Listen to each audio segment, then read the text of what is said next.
Hi guys, this is Mohit from Mustache Plates, and for everyone who doesn't know me, I do some stylized art in Blender. So by law, I have to create a YouTube video and show how to about all my projects. And since I didn't really know what to show, I thought maybe we should talk about texture. I use Shell Shader for mostly all my artworks, so I'm gonna do a little introduction, how to set up the shader, some things to take care of, and then yeah, as you can see, everything here is all using cell shader. I have done some variations, but at the core of it is still the cell shader.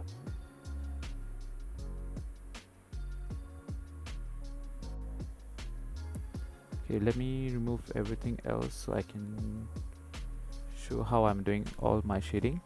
I don't need the pillars, I don't need the ceiling, the character. I only need the worm or the dragon or whatever the creature is. I also don't know what I created.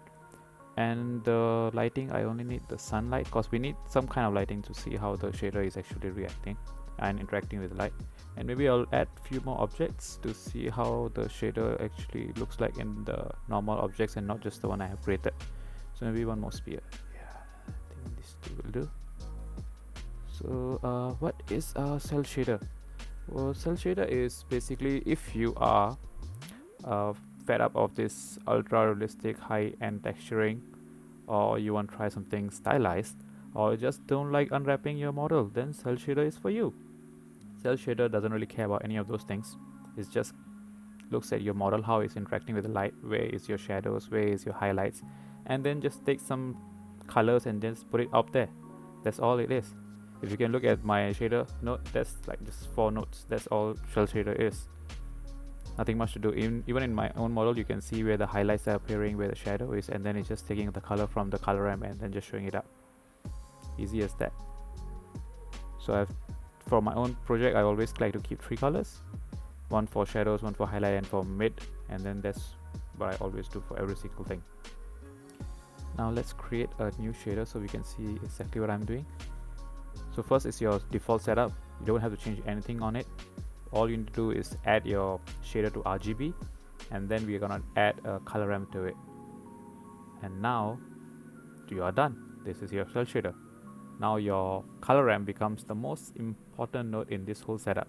Your color ramp is going to decide how your object is going to look like, all the colors, where they're going to show, based on the light that it's interacting with. So you can do anything and any color that you want to do with the color ramp itself. Now I always go with constant flow. You can try different flows. From my own experience, I have tried ease and B-spline, but then those work nicer if you're gonna go for more semi-realistic kind of texture shading.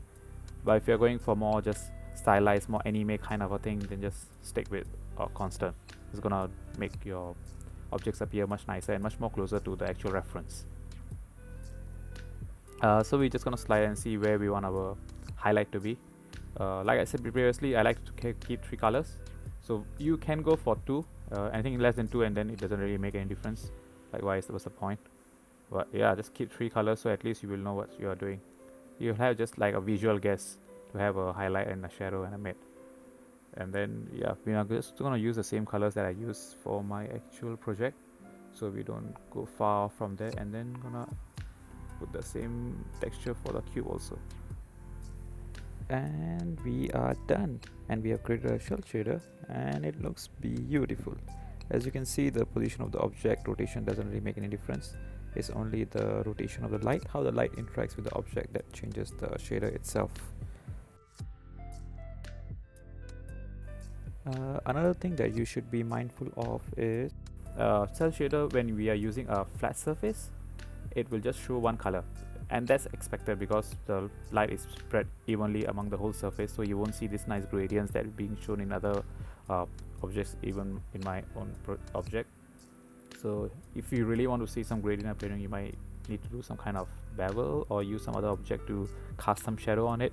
Then only you're gonna see any difference. If not, yeah, that could be what you are actually after.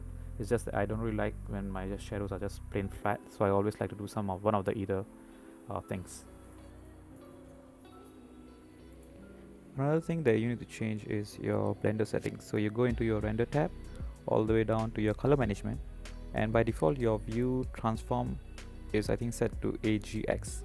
That's the Blender's viewing profile. It's to show things much more closer to real life with high dynamic range, and then the colors will change accordingly how they interact with light. But we don't really want the real life things. We want all the stylized stuff. So nah, we don't really want that. What we're gonna do is we're gonna change the AGX profile back to standard, and then your colors in the viewport and in the render will show exactly how you have selected in your color ramp. And then your look for the contrast, you can go whichever you like. I go for high, medium, high. Just go and play around with it. And now I think all the colors that we have selected, as you can see in the viewport, everyone matches equally.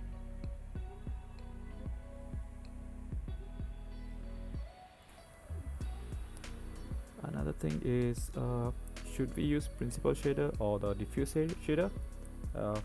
Yeah, it actually doesn't really make a difference. I've tried both of them. The only difference that actually makes is how both of these shaders interact with the light, how they show the light on the object itself. Other than that, I don't think that will make much of a difference. I have tried in some other project using diffuse. In some other project, I just keep using the principal. So this is the difference between the two of them. As you can see, it's only the how the highlight is being shown on the object that makes the actual difference. Other than that, you can just try on your own and see which one you prefer, and then select whichever you want.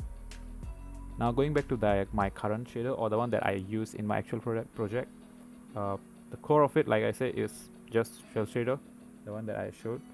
There's a color ramp, and then there's my principal shader that I'm using with the shader to RGB.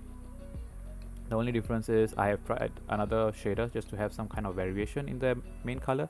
I'm using an image texture for the mask, and then I create another one just to show some imperfections like some scratches and dents and whatnot. So other than that, there's nothing much. There's a difference between the two. As you can see, there's only just subtle difference. It's just that I don't really like it to have one flat color, so I always try to make some kind of variations to appear. It just looks nicer. And this is it. This is all I have for cell shader. You have created a cell shader, you can make some variation with it, and you can play around with it. So yeah, maybe go back and try and see how you like it. And if you want anything else from me, anything about this particular project, the modeling, the texturing, anything, you can let me know. Or if not, you can just follow me on Instagram. I always put all the behind the scene progress updates of all my projects and everything, the standard stuff. So you can go back and do whatever you want. And maybe, yeah, we will see you some other time if I have anything else to do. Thank you. Bye bye.